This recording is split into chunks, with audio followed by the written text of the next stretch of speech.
الله فلا مضل له ومن يضلله فلا هادي له نشهد أن لا إله إلا الله وحده لا شريك له ونشهد أن سيدنا وحبيبنا ومولانا محمدا عبده ورسوله الذي أرسله بالحق بشيرا ونذيرا وداعيا إلى الله بإذنه وسراجا منيرا فقد قال الله تعالى في كلامه المجيد والفرقانه الحميد أعوذ بالله من الشيطان الرجيم بسم الله الرحمن الرحيم ومن أعرض عن ذكري فإن له معيشة ضنكا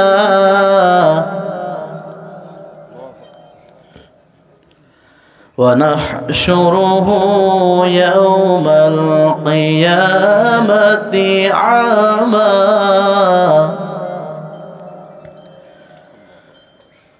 قال رب لم حشرتني أعمى وقد كنت بصيرا وقال تعالى إن الله وملائكته يصلون على النبي يا أيها الذين آمنوا صلوا عليه وسلموا تسليما اللهم صل على eco বন্ধ করে দেন eco سيدنا مولانا محمد وعلى آل سيدنا حبيبنا محمد সালাতু সালাম গো আমার দরুদ সালাম গো আমার কইয়া নবী মুস্তাফাই তোমরা যদি যাও গো মদিনায় তোমরা যদি যাও গো মদিনায় ওই মদিনার পথের ধুলি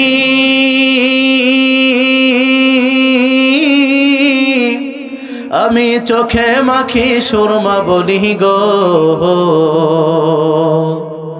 এমন পবিত্র মাটি এমন পবিত্র মাটি আমার নবীর রওজায় তোমরা যদি যাও গো মদিনায় তোমরা যদি যাও গো মদিনায় সালাতু সালাম গো আমার দরুদ সালাম গো আমার কইয়া নবী মুস্তাফাই তোমরা যদি যাও গো মদিনায়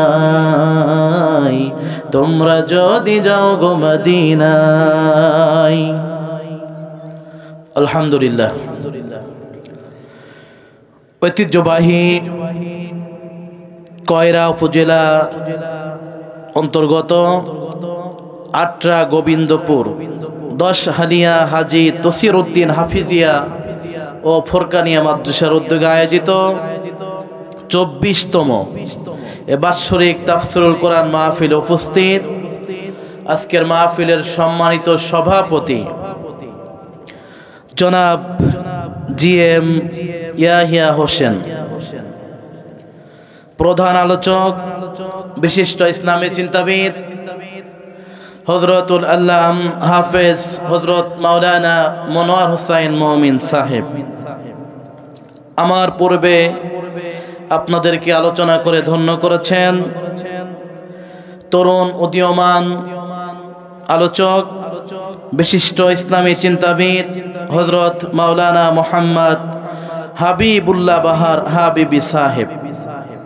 আলোচনা করেছেন হযরত মাওলানা মোহাম্মদ সাইফুল ইসলাম সাহেব সহ আমার সামনে উপবিষ্ট বয়োজ্যেষ্ঠ বয় কনিষ্ঠ সুধীজন ভাই ও বাবাজিরা, পর্দার আড়ালে অবস্থানরত শ্রদ্ধেয়া সম্মানিতা মা বোনেরা, সকলকে জানাই আমার আন্তরিক সালাম। আসসালামু আলাইকুম ওয়া রাহমাতুল্লাহি ওয়া বারাকাতুহু। ওয়ালাইকুম আসসালাম ওয়া রাহমাতুল্লাহি তাআলা ওয়া বারাকাতুহু। সম্মানিত হাজিরিন, প্রচন্ড গরমে আপনারা কষ্ট পাচ্ছেন, ঠিক কিনা? কষ্ট পাচ্ছেন না? আলহামদুলিল্লাহ। আসলে আমরা যেখানে আছি এই জায়গাটা সুন্দর জায়গা না খারাপ জায়গা? তো সুন্দর জায়গায় আমরা এসেছি কোরআনের কথা শোনার জন্য, ঠিক কিনা? আমি যেহেতু আমার সময় অনেক কমে গিয়েছে, একটা লং টাইম ছিল, একটু সময় শর্ট হয়ে গেছে, তা আমি শর্ট টাইমে আপনাদেরকে শুক্রিয়া শুক্রিয়া আচ্ছা সময় একটু বাড়ানো হয়েছে আলহামদুলিল্লাহ। তো আমি আপনাদেরকে যতটুকু সময় কথা বলবো ইনশাআল্লাহ এই পবিত্র কোরআনুল কারীম থেকেই কথা বলবো। আমি যে আয়াতে কারিমা তেলাওয়াত করেছি আপনাদের সম্মুখে, আয়াতের দিকে লক্ষ্য রেখেই কথা বলবো। এখন কোরআনের কথা শুনলে কারোর কি কষ্ট পাওয়ার কথা? আপনারা কষ্ট পাবেন? ইতিপূর্বে কোরআনের কথা শুনতে গিয়ে অনেক মানুষ কষ্ট পেয়ে এ কোরআন প্রচারে বাধা সৃষ্টি করেছিল কি করেছিল না? আজ আর সেই সম্ভব না আছে? ভয় নাই। আগে আলোচনা করতে গেলে আলোচকও ভয় পেত, কখন না জানি এসে ধরে নিয়ে যায়। শ্রোতাদের মধ্যেও ভয় ভীতি চলতো, কখন না জানি এই যে হুইসেল বাজে গাড়ি চলে আসে, ঠিক কিনা? সে ভয় এখন আর আছে? যেহেতু ভয় নাই, মন খুলে নির্ভীকভাবে আমরা কোরআনের কথা শুনবো ইনশাআল্লাহ। আমার সাথে থাকবেন তো সবাই? আসুন, আমি আর আপনাদের সামনে ভূমিকায় কথা না বাড়িয়ে আমরা মূল আলোচনায় চলে যাই। যতটুকু সময় কথা বলবো আমি আপনাদের সামনে পবিত্র কোরআনুল কারীমের সূরাতুত তাহা, কোন সূরা? একটু মনোযোগ দিয়ে শুনলে কি হবে জানেন? এই আয়াত সম্পর্কে আমি যতটুকু বললাম আপনার একটা জ্ঞান তৈরি হবে। পৃথিবীতে আল্লাহ আপনাকে আমাকে পাঠিয়েছেন, এ কোরআনকে গাইড বুক দিয়েছেন। এ কোরআন অনুযায়ী যদি আমরা আমল করি, পরকালে আল্লাহ আমাদেরকে জান্নাত সুন্দর জায়গায় রাখবে, ঠিক কিনা? তবে ইমাম শাফি রহমাতুল্লাহ আলাইহি বলেন, কেউ যদি কোরআনের স্পেসিফিক কোন একটি আয়াতের উপরে আমল করে এবং সেই অনুযায়ী জীবন পরিচালনা করে, তার জন্য জান্নাতে যাওয়া অতি সহজ হয়ে যাবে। এই জন্য আসুন সূরাতুত তাহা এর 124 নম্বর আয়াত, কয় নম্বর আয়াত যেন সকালবেলা আবার ঘেরে গিয়ে ভুলে না যায় কি আলোচনা হয়েছিল। যা বলবো মনোযোগ দিয়ে শুনবেন, একটা জ্ঞান তৈরি হবে। জীবনটা পরিচালনা করতে গিয়ে আপনার জীবনটা অনেক সহজ হয়ে যাবে ইনশাআল্লাহ। তো সূরা তাহার 124 নম্বর আয়াতে আল্লাহ রাব্বুল আলামিন আপনার আমার জন্য কি মেসেজ দিচ্ছে, কি বার্তা দিচ্ছে, আমরা সেগুলো শুনবো এবং আমাদের বাস্তব জীবনে আমল করার চেষ্টা করবো ইনশাআল্লাহ। আসুন, যারা পারেন সবাই আমার সাথে একটু তেলাওয়াত করবেন। আউযু বিল্লাহি মিনাশ শাইতানির রাজীম। বিসমিল্লাহির রাহমানির রাহিম। ومن أعرض عن ذكري فإن له معيشة ضنكا ونحشره يوم القيامة أعمى قال رب لم حشرتني أعمى وقد كنت بصيرا আল্লাহ পাক এই সূরার 124 নম্বর আয়াতে আপনারা আমার জন্য মেসেজ দিচ্ছেন ওয়ামান আ'রাদা আন যিকরি ফাইন্না লাহু মাঈশাতান দানকা যারা আমি আল্লাহ আমার এই কোরআন থেকে মুখ ফিরিয়ে নিবে আমি আল্লাহ রাব্বুল আলামিন মাঈশাতান দানকা তাদের জীবনটা সংকীর্ণ করে দেব কি করে দেব সংকীর্ণ করে দেব অশান্তিময় করে দেব তাদের জীবনে কোনো শান্তি থাকবে না আমরা কি অশান্তির জীবন চাই শুধু তাই না কোরআন থেকে মুখ ফিরিয়ে নেওয়ার কারণে শুধুমাত্র একজন ব্যক্তির জীবনে অশান্তি হবে শান্তি নষ্ট হবে তা না কোরআন থেকে যদি কোনো দল কোনো গোষ্ঠী কোনো জাতি মুখ ফিরিয়ে নেয় গোটা জাতির ভিতরে গোষ্ঠীর ভিতরে দেশের ভিতরে সমাজের ভিতরে গোটা সমাজটা অশান্তিতে ভরে যাবে প্রমাণ নেন আজ কি মাস এখন ইংরেজি এপ্রিল মাসের আজকে হলো 3 তারিখ গত পরশুদিন ছিল 1 তারিখ গত 1 তারিখে এটা হয়তো বা গ্রাম অঞ্চল শহর অঞ্চলে অনেক ইউনিভার্সিটিতে বড় বড় কলেজে বড় বড় প্রতিষ্ঠানে এপ্রিল ফুল নামক উৎসব পালন করেছে এপ্রিল ফুলটা কি FOOL ফুল মানে হলো বুকা এই এপ্রিল ফুল হলো ফুল মানে বুকা এখান থেকে কয়েক শত বছর আগে মুসলিম জাতিকে ধোঁকা দেওয়ার মাধ্যমে তারা বোকা বানিয়ে গোটা মুসলিম জাতির ইতিহাস ইহুদি খ্রিস্টানেরা মাটির সাথে মিশিয়ে দিয়েছিল একটু চিন্তা করেন কোরআন থেকে মুখ ফিরে নেওয়ার কারণে কি ঘটতে পারে 711 হিজরি কত বছর আগে এখান থেকে 1300 বছর আগে 711 হিজরিতে আল্লাহর নবী যখন দুনিয়া থেকে বিদায় নিলেন খলিফাতুল মুসলিমিন সমাজের রাজার আসনে বসলেন হযরতে আবু বকর রাদিয়াল্লাহু তাআলা আনহু এরপরে হযরতে আবু বকর রাদিয়াল্লাহু তাআলা আনহু যখন দুনিয়া থেকে বিদায় নিলেন খিলাফতের আসনে বসলেন আমিরুল মুমিনিন হযরতে ওমর রাদিয়াল্লাহু তাআলা আনহু হযরতে ওমর যখন বিদায় নিলেন খিলাফতের আসনে বসতেন উসমান রাদিয়াল্লাহু তাআলা আনহু হযরতে উসমান যখন বিদায় নিলেন খিলাফতের আসনে বসলেন আমিরুল মুমিনিন হযরত আলী ইবনে আবি তালিব রাদিয়াল্লাহু তাআলা আনহু হযরতে আলী যখন ইন্তেকাল করলেন দুনিয়া থেকে বিদায় নিলেন তখন খিলাফতের আসনে বসলেন হযরতে উমাইয়া রাদিয়াল্লাহু তাআলা আনহু উমাইয়ার খিলাফত শাসন আমলে 711 হিজরিতে তারেক বিন জিয়াদ কে তারেক বিন জিয়াদ গোটা বিশ্বে ইসলাম প্রচারের লক্ষ্যে গোটা বিশ্বে যখন ছড়িয়ে পড়লেন আরব দেশ দুবাই ওমান ইরান ইরাক মধ্যপ্রাচ্যে যখন ইসলামের প্রচার প্রসার ব্যাপকভাবে ঘটতে লাগলো এবার তারা চিন্তা করলো না না না মধ্যপ্রাচ্যে নয় আরব বিশ্বে আর নয় এবার আমরা একটু ইউরোপের দিকে চলে যেতে চাই ইউরোপে হাজার হাজার লক্ষ লক্ষ কোটি কোটি খ্রিস্টান বসবাস করে আমরা সেখানে আমাদের কোরআনের বাণীকে ছড়িয়ে দিতে চাই তারেক বিন জিয়াদ 12,000 সৈন্য নিয়ে মরক্কো রাজধানী তার নাম হলো রাবাত বর্তমান সময়ে মরক্কো ভূমধ্য সাগরের কিনারা থেকে মরক্কো থেকে জাহাজ ভর্তি করে 12,000 সৈন্য নিয়ে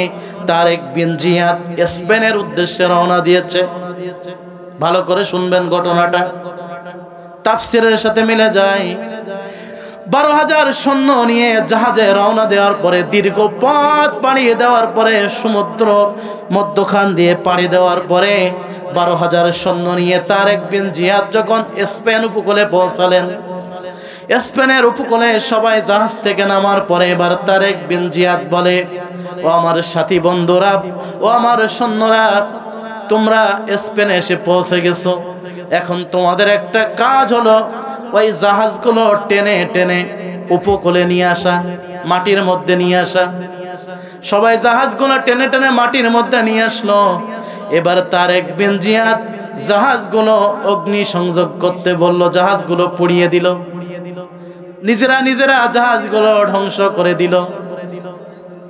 এখন বলেন আপনি মনে করেন এটা কি নদী? কপোতাক্ষ নদী। মনে করেন গাবুরা একটা দ্বীপ, ওই পাশে কি আছে আপনি জানেন না, অথবা কপোতাক্ষ নদী দিয়ে যেতে যেতে হয়তো আপনি বঙ্গোপসাগরে পড়বেন, সুন্দরবন পার হয়ে, ঠিক কিনা?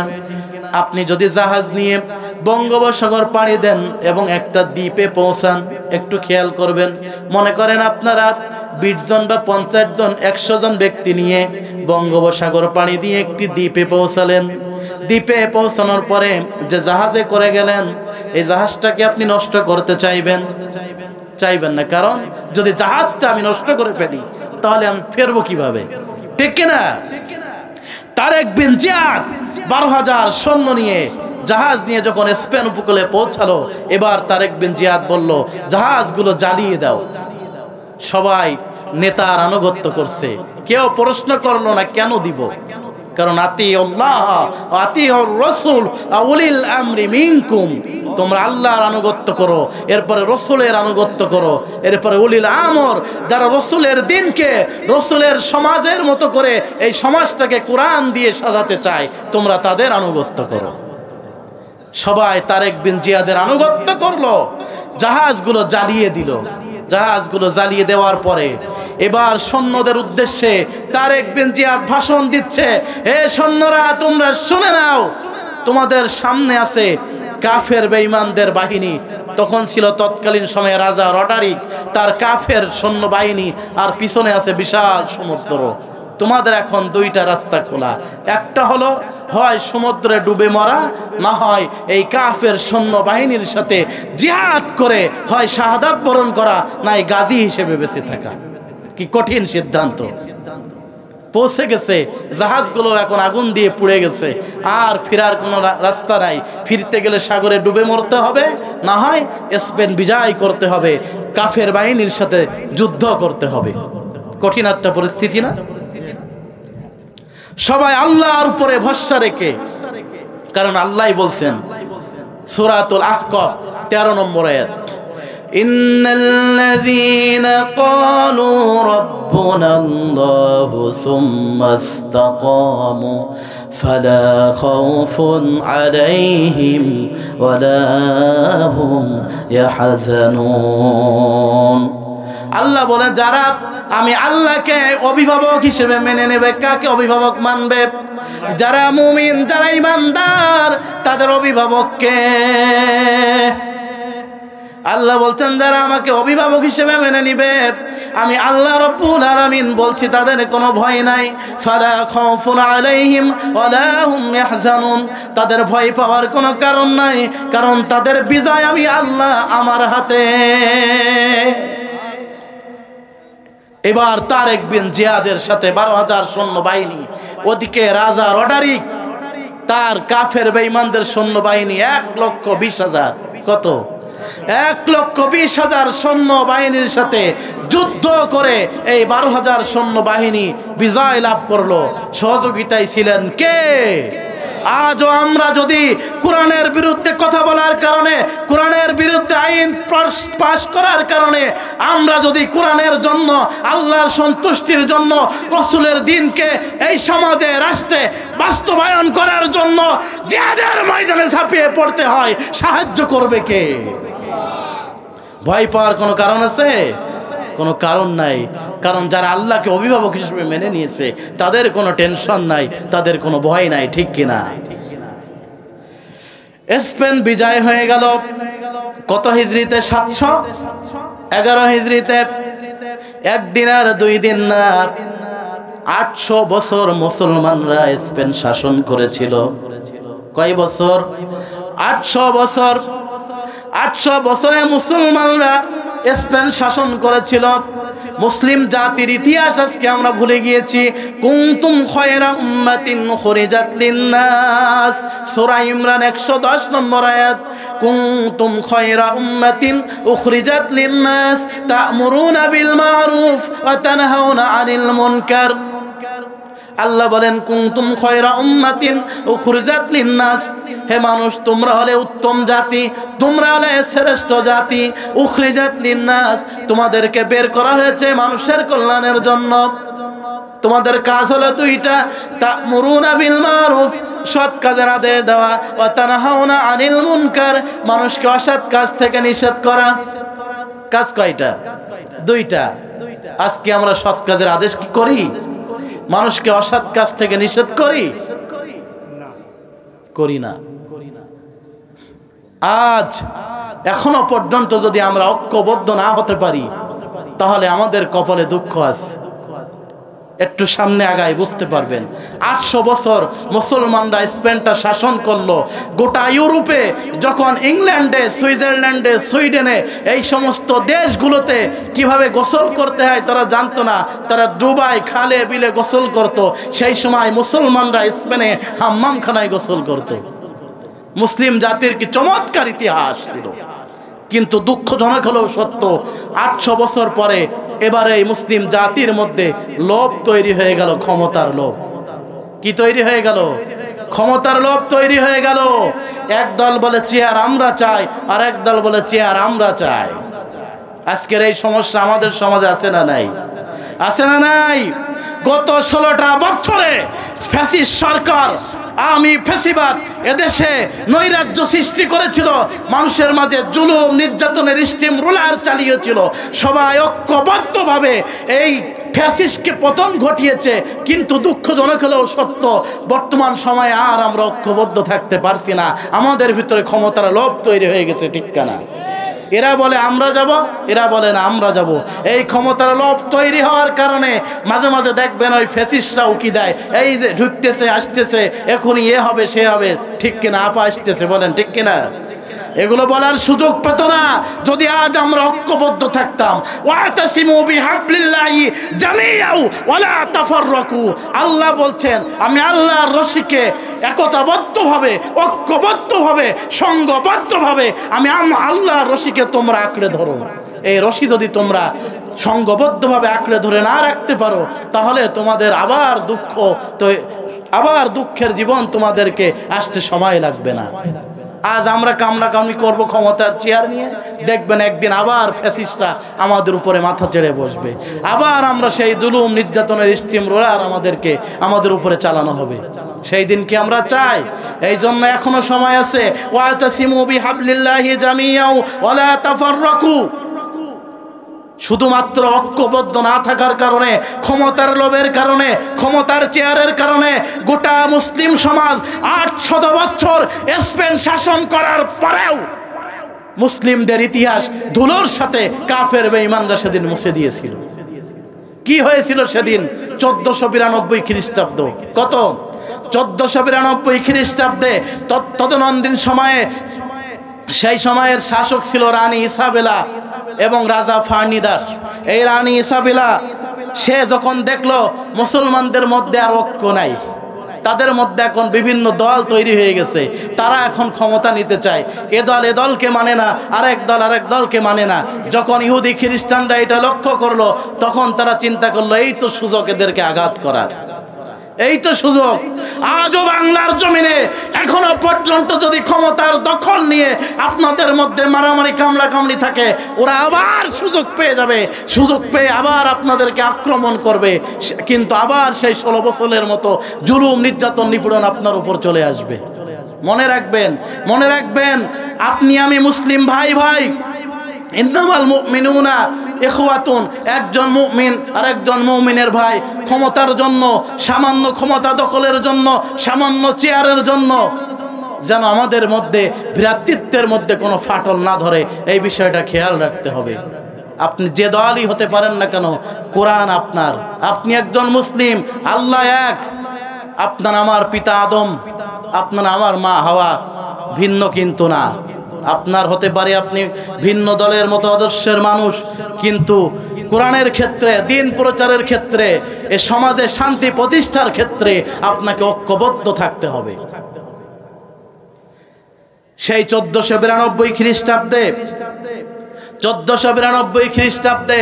এবার রানী ইসাবেলা চিন্তা করলো যেহেতু এখন আর এদের মধ্যে ঐক্য নাই, এদের মধ্যে গ্যাঞ্জাম ফ্যাসাদ লেগে গেছে, এখনই সময় এদেরকে আক্রমণ করার।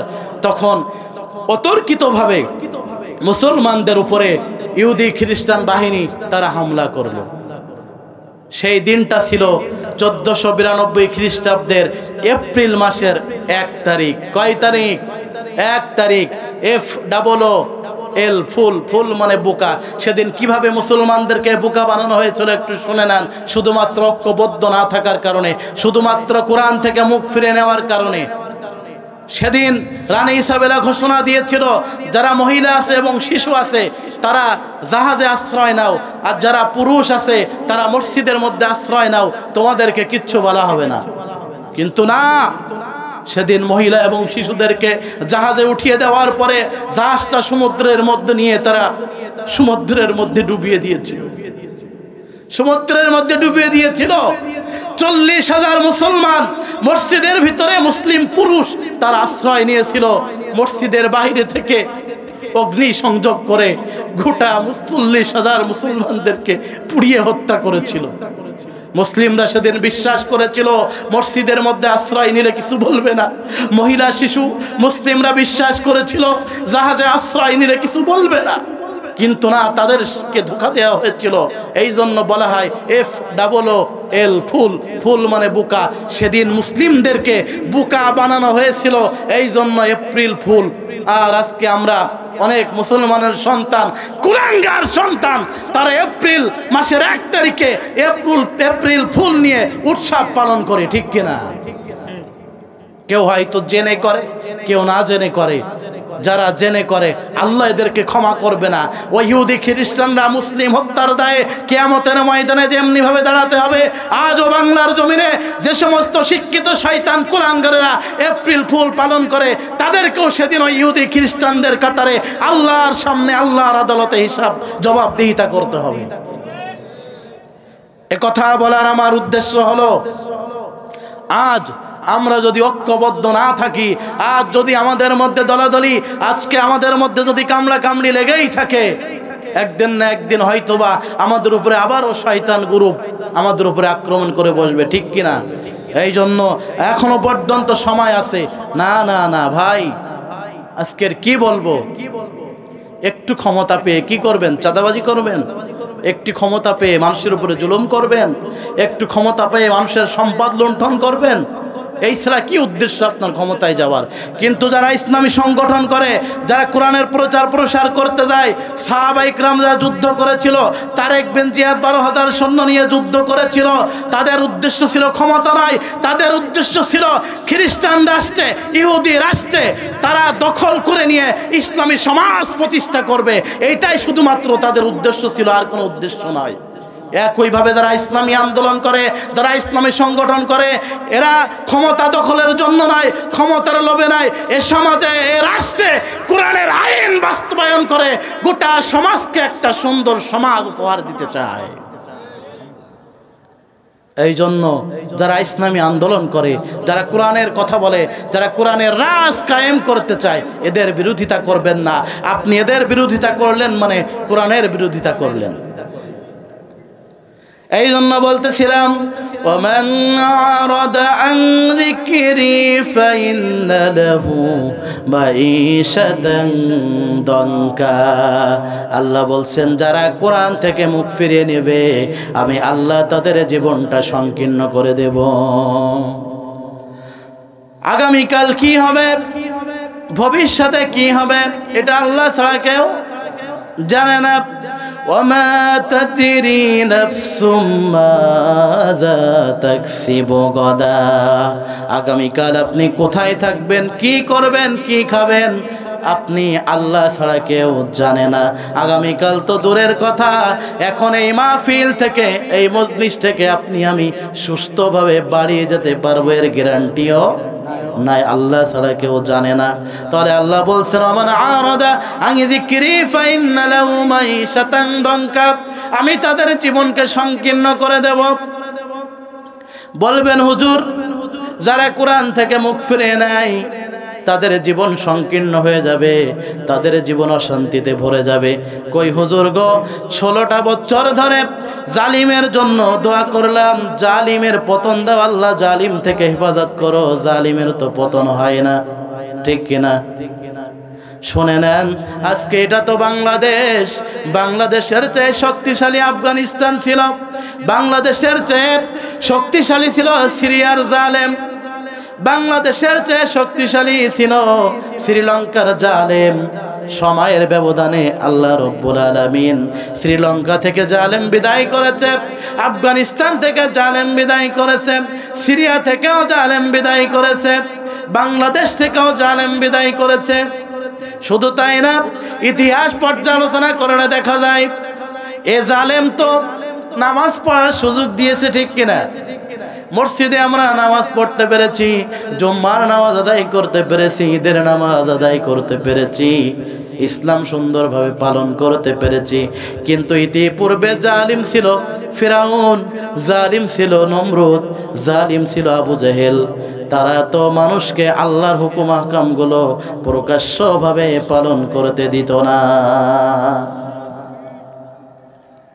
তবে শুনে নেন, এখন ব্যক্তি ফিরাউন নাই। হযরত মূসা আলাইহিস সালাতু ওয়াস সালাম যখন তাওরাতের দাওয়াত দিয়েছিল, আল্লাহর তাওহীদের বাণীর দাওয়াত দিয়েছিল, বাধা দিয়েছিল ফিরাউন, ঠিক কিনা? হযরত ইব্রাহিম আলাইহিস সালাতু ওয়াস সালাম যখন আল্লাহর তাওহীদের বাণী দুনিয়ার জমিনে প্রচার করেছিল, বাধা দিয়েছিল নমরুদ। আপনার আমার নবী, বিশ্ব নবী জনাবে মুহাম্মদুর রাসূলুল্লাহ সাল্লাল্লাহু আলাইহি সাল্লাম যখন এই কোরআনের বাণীগুলো মানুষের মাঝে প্রচার করতে লাগলেন, বাধা দিয়েছিল আবু জেহেল, উতবা, সাইবা, ঠিক কিনা? ঠিক কিনা? তবে হ্যাঁ, আজকে ব্যক্তি ফিরাউন নাই, ব্যক্তি মুসা নবী নাই, ব্যক্তি ইব্রাহিম নাই, ব্যক্তি নমরুদ নাই, আপনার আমার নবী ব্যক্তি মুহাম্মদ সাল্লাল্লাহু আলাইহি সাল্লাম নাই, ব্যক্তি আবু জেহেল নাই। তবে হ্যাঁ, শুনে নেন, আজ যারা দুনিয়ার জমিনে আল্লাহর নবীর এই কোরআনের প্রচার প্রসার করে, আল্লাহর নবীর এই কোরআনের বাণী সমাজে, রাষ্ট্রে প্রতিষ্ঠিত করতে চায়, সেই যুগে যেভাবে ফিরাউন বাধা দিয়েছিল, সেই যুগে যেভাবে নমরুদ বাধা দিয়েছিল, সেই যুগে যেভাবে আবু জেহেল, উতবা, সাইবা বাধা দিয়েছিল, আজও যারা কোরআন প্রচারে বাধা সৃষ্টি করে, মনে করতে হবে এরাও হলো ফিরাউন, নমরুদ, আবু জেহেল, উতবা, সাইবার প্রেতাত্মা। আজ আবু জেহেল নাই তাই কি হয়েছে, ফিরাউন নাই তাই কি হয়েছে, নমরুদ নাই তাই কি হয়েছে, কিন্তু আবু জেহেলের উত্তরসূরি, নমরুদের উত্তরসূরি, ফিরাউনের উত্তরসূরি এখনো আছে না নাই? এই জন্য এই কোরআন প্রচারে যারাই বাধা সৃষ্টি করবে, একজন মুমিন হিসাবে তার বিরুদ্ধে দাঁড়ানো এটা আপনার ইমানি দায়িত্ব, ঠিক কিনা? এই জন্য এই কোরআনের রাষ্ট্র যারা বাস্তবায়ন করতে চায়, কোরআনের সমাজ যারা বাস্তবায়ন করতে চায়, তাদের সাথে থাকা লাগবে কি লাগবে না? লাগবে কি লাগবে না? আমরা কি সবাই কোরআনের সাথে থাকতে চাই? সবাই কোরআনের সাথে থাকতে চাই? হাত নামান। এবার বলবো, কোরআন থেকে যারা মুখ ফিরিয়ে নেবে, তাদের জীবনের সমস্যা তৈরি হবে তিনটা। কয়টা? আপনারা কষ্ট পাচ্ছেন? কষ্ট পাচ্ছেন? শেষ করে দেব। কোরআন থেকে যারা মুখ ফিরিয়ে নেবে, তাদের সমস্যা হবে কয়টা? তিনটা। এক নম্বর সমস্যা, দুনিয়ায় তাদের জীবনে কোনো শান্তি থাকবে না। দেখবেন অনেক বড় লোক, অনেক কোটিপতি রয়েছে, লক্ষ লক্ষ টাকার মালিক, কোরআন পড়ে না, হাদিস মানে না, নামাজ পড়ে না, আল্লাহর বিধান মানে না, ব্যবসা বাণিজ্য নিয়ে অনেক ব্যস্ত, নামাজ পড়ার সময় পায় না। আছে না নাই? ব্যবসা বাণিজ্য নিয়ে ব্যস্ত, নিজের কর্ম নিয়ে ব্যস্ত, নামাজ পড়ার সময় পায় না, কোরআন পড়ার সময় পায় না, কোরআন থেকে মুখ ফিরিয়ে নিয়েছে। যদিও ব্যবসা থেকে লক্ষ লক্ষ টাকা ইনকাম করছে, যদি বলেন চাচা কেমন আছেন, ভাই কেমন আছেন, ব্যবসা কেমন চলছে, বলবে ভালো নেই, কারণ তার অন্তরে মনে শান্তি নাই। একজন কোটিপতি নামাজ পড়ে না, রোজা রাখে না, কোরআন মানে না, লক্ষ লক্ষ টাকা আয় করে, দেখবেন বইয়ের ক্যান্সার, নিজের সন্তানটা নিজের কথা শোনে না, মদ গাঁজা খেয়ে বেড়ায়, আছে না নাই? তার মনে শান্তি নাই। কিন্তু একজন রিক্সাওয়ালা, একজন ভ্যান চালক, একজন দিনমজুর নিয়মিত আল্লাহর হুকুম পালন করে, নামাজ পড়ে, কোরআন পড়ে, কোরআনের সাথে থাকে, ইসলামী আন্দোলনের সাথে থাকে, দিনে 300-400 টাকা ইনকাম করে, রাতে বালিশে মাথা দিলেই তার ঘুম আসে, কোনো টেনশন নাই। যদি বলেন কেমন আছেন, বলবে আলহামদুলিল্লাহ, আল্লাহ অনেক ভালো রেখেছে। কারোর 300-400 টাকায় শান্তি, কারোর দিন 1 লক্ষ টাকা ইনকাম করেও শান্তি নাই। তার কারণ হলো কোরআন থেকে তারা মুখ ফিরিয়ে নিয়েছে, ঠিক কিনা? এই জন্য 1 নম্বরে কোরআন থেকে যারা মুখ ফিরিয়ে নেবে, আল্লাহ রাব্বুল আলামিন বলছেন তাদের জীবনে দুনিয়ার জমিনে কোনো শান্তি থাকবে না, দুনিয়ার জমিনে অশান্তিতে কাটবে। ওই যে কথায় কথা বেড়ে যায়, গত 16 বছরে কোরআন অনুযায়ী কি দেশটা পরিচালিত হয়েছিল? দেশের টাকা, লক্ষ লক্ষ টাকা, হাজার হাজার টাকা লুটপাট করে কোটি কোটি টাকা বিদেশে পাচার করেছে, বিদেশে বাড়ি বানিয়েছে। আহা, ওই যে বিচারপতি মানিক লক্ষ লক্ষ টাকা ইনকাম করেছে। সর্বশেষ আল্লাহ রব্বুল আলামিন কি বড় বড় কথা বলতো, টেলিভিশনে কি বড় বড় কথা বলতো, কত গর্বের সাথে বলে সাইদিকে আমি ফাঁসি দিয়েছি। গর্বের সাথে বলে সাইদিকে আমি ফাঁসি দিয়েছি। আজ আল্লাহ রব্বুল আলামিন তাদেরকে কলার পাতায় শোয়াই দিয়েছে। দেখেছেন না? দেখেছেন না ছবি? সুপ্রিম কোর্টের বিচারপতি, তার অবস্থা এখন কলার পাতায়। কেন? কোরআন অনুযায়ী জীবনটা পরিচালনা করে নাই, জুলুম নির্যাতনের স্টিম রুলার আলেম ওলামাদের উপরে চালিয়েছে। রাইসুল মুফাসসিরিন, বরেণ্য মুফাসসিরিন, বিশ্ব বরেণ্য মুফাসসিরি কোরআন আল্লামা দেলোয়ার হোসেন সাঈদী হলো গোটা মুসলিম জাতির হৃদয়ের স্পন্দন, ঠিক কিনা? কত বড় সাহস হয় তার, জিহ্বা কত বড়, সে জোর গলায় বলে যে সাঈদীকে আমি ফাঁসি দিয়েছি এই মুসলিম জনতার দেশে, ঠিক কিনা? কি সাহস ছিল তাদের! আল্লাহ রব্বুল আলামিন তাদের সেই সাহসকে, তাদের সেই ক্ষমতাকে, তাদের সেই প্রতিপত্তকে একেবারে মাটির সাথে, কাদার সাথে, কলা পাতার সাথে মিশিয়ে দিয়েছে, ঠিক কিনা? হাজার হাজার কোটি টাকা এদেশ থেকে লুট করে বিদেশে বাড়ি জমিয়েছে, কেউ শান্তিতে নাই, সবাই পালিয়ে পালিয়ে বেড়াচ্ছে, ঠিক কিনা? কারণ শান্তি আসবে না। আল্লাহই তো বলছেন ওমান আরাদা আন যিকরি ফাইন্না লাহু মাঈশাতান দনকা। এখানে জিকির শব্দের অর্থ হলো কোরআন। ইন্না নাহনু নাযালনা যিকরা ওয়া ইন্না লাহু লাহাফিজুন। এখানে জিকির শব্দের অর্থ হলো কোরআন। তাহলে আমি বলেছিলাম কোরআন থেকে যারা মুখ ফিরিয়ে নেবে শাস্তি পাবে কয়টা? 3টা। 1 নম্বরে দুনিয়ার জমিনে তাদের কোনো শান্তি থাকবে না, অশান্তিতে ভরে যাবে। 2 নম্বর, তাদের কবরটা সংকীর্ণ হয়ে যাবে, তাদের কবরের মধ্যে কোনো শান্তি থাকবে না। একটু চিন্তা করে দেখেন, আপনি আমি এই মুহূর্তে যদি মারা যাই, এই মুহূর্তে যদি মারা যাই, এখন বাজে মনে করেন রাত 10:30, আগামীকাল রাত 10:30টার সময় আপনি আমি কোথায় থাকব? একটু চিন্তা করে দেখেন। আজকে এখানে খোলা আকাশের নিচে বসে বসে সবাই একসাথে বসে বসে কোরআন শুনতেছি। এক্ষুনি যদি আল্লাহ ডাক দেয় মারা যায়, আগামীকাল 10:30টার সময় অন্ধকার গহীন কবরে চলে যাব, ঠিক কিনা? এই রোজার মাসে দেখবেন কত মানুষ, আমরা ঈদের আনন্দ করেছি, অনেকে ঈদের আগের দিন পর্যন্ত মারা গিয়েছে, অনেকে 27 রমজানে মারা গিয়েছে, কেউ তারাবি পড়তে পড়তে মারা গিয়েছে। আমার সাতক্ষীরাতেও একজন হাফেজ সাহেব এবছর তারাবি পড়তে পড়তে 4 রাকাত নামাজ শেষ করা হয়ে গেছে, 4 রাকাত পরে সালাম ফিরিয়ে বসছে, মারা গিয়েছে, ইন্তেকাল করেছে। আমার একজন চাচা সম্পর্ক হয় আমাদের এলাকায়, তারাবি পড়তে পড়তে স্ট্রোক করে মাথা ফেটে সেখানে মারা গিয়েছে মসজিদের বারান্দায়। এই জন্য মৃত্যুর কথা বলা যাবে না। আপনি আমি কোরআন থেকে মুখ ফিরিয়ে নিয়েছি। 1 নম্বর, শাস্তি দুনিয়ায় অশান্তিতে ভরে যাবে, শান্তি থাকবে না। 2 নম্বর, কবরের জীবনটা কেমন হবে শুনে নেন। আপনি আমি এই মুহূর্তে মারা যাব, হয়তোবা আপনার মাথার টুপিটা অন্যজন মাথায় দিয়ে আপনারা জানাজার নামাজ আদায় করবে, হয়তোবা আপনার হাতের ঘড়িটা দেখে আপনার জানাজার নামাজের সময় নির্ধারণ করা হবে, আজকে আপনার নাম আব্দুর রহমান, আজকে আপনার নাম আলহাজ, আজকে আপনার নাম ব্যারিস্টার, আজকে আপনার নামের আগে লাগাতে হয় ডাক্তার। আপনি আমি মারা যাব, মারা যাওয়ার সাথে সাথে কেউ আর আপনাকে ডাক্তার সাহেব বলে ডাকবে না, কেউ হাজী সাহেব বলে ডাকবে না, কেউ ইঞ্জিনিয়ার বলে ডাকবে না।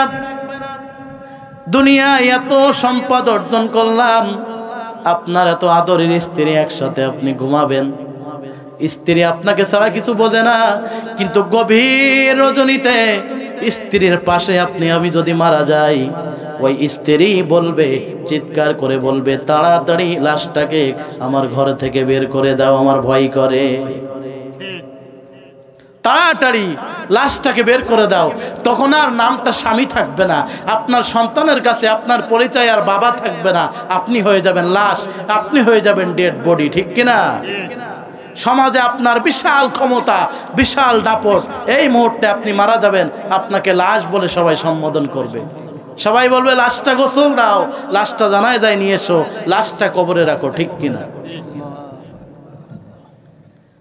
একটু চিন্তা করেন, কল্পনা করেন, আপনি মারা গেলেন, সাথে সাথে আপনার গায়ের কাপড়টা খুলে নেবে, গায়ের জামাটা খুলে নেবে, পরনের লুঙ্গিটা খুলে নেবে, আপনাকে গোসল দিবে, গোসল দেওয়ার পরে শুধুমাত্র সাদা একখানা কাপড় আপনাকে পরানো হবে। শুধু তাই না, আপনি বিশাল সম্পদ রেখে গেছেন, আপনার সন্তানেরা আপনার কাফনের কাপড় কিনতে যাওয়ার পরে ওখানেও চিন্তা করবে, একটা কাপড়ের দাম হলো 200 টাকা, একটা কাপড়ের দাম হলো 500 টাকা, ও কিন্তু কম দামি 200 টাকার কাপড়টাই আনার চেষ্টা করবে, ঠিক কিনা? কারণ বলবে মরা, তার জন্য এত খরচ করে লাভ কি? আপনি আমি মারা গেলাম, গোসল হয়ে গেল, জানাজা হয়ে গেল, আপনাকে আমাকে কবরের মধ্যে রাখলো মাত্র 3.5 হাত জায়গা, গহীন অন্ধকার, উপরে বাঁশ দিয়ে, কলাপাতা দিয়ে মাটি চাপা যখন আপনাকে দেয়া হলো, এবার আপনাকে মাটি চাপা দেওয়ার পরে আপনার আত্মীয় স্বজনরা যখন চলে আসবে, হাত্তা ইয়াসমাউ সিমাআন আলাইহি, কবর থেকে মুদ্দার, হাত্তা ইয়াসমাউ সিমাআন আলাইহি, কবর থেকে মুদ্দার আত্মীয় স্বজনের পায়ের আওয়াজ শুনতে পাবে, বারবার বলবে তোমরা আমাকে একা একা অন্ধকারে রেখে যেও না, আমি একা অন্ধকার, আমি অসহায়, আমার পাশে তোমরা একটু থাকো, তোমরা কেউ আমার থেকে চলে যেও না। কবরের লাশের আওয়াজ, মুদ্দারের আওয়াজ জিন এবং মানুষ ছাড়া পশু পাখিরা শুনতে পাবে, আত্মীয় স্বজন আর কেউ তাদের কানে ওই কবরবাসীর আওয়াজ পৌঁছাবে। হাত্তা ইসমাউ সিমান আলাইহি, সবাই আপনাকে ছেড়ে রেখে চলে আসবে। এরপরে আপনার কবরে ফেরেশতা চলে আসবে, আসার পরে প্রশ্ন করবে কয়টা? 3টা। মান রব্বুকা, তোমার রবকে, মান দীনুকা, তোমার দিন কি, মান হাযার রাজুলু, নবীজিকে দেখিয়ে বলা হবে লোকটাকে চেনো কিনা। 3টা প্রশ্নের সঠিক জবাব যদি আপনি আমি না দিতে পারি, ফায়াদরিবু দরবাতাম বিল হাদিদ, ফেরেশতা হাতুড়ি দিয়ে এমন ভাবে আপনাকে আঘাত করবে, আপনার দেহটা টুকরো টুকরো হয়ে যাবে হাতুড়ির আঘাতে। কবরটা 2 পাশ দিয়ে চাপ দিবে, কবরটা সংকীর্ণ হয়ে যাবে।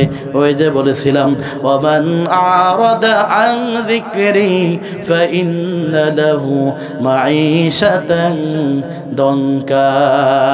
আজকের কোরআন না মানার কারণে, কোরআনের সাথে না থাকার কারণে, কোরআন থেকে মুখ ফিরিয়ে নেওয়ার কারণে আপনার কবরের জিন্দেগিটা আজকে আল্লাহ সংকীর্ণ করে দিয়েছে।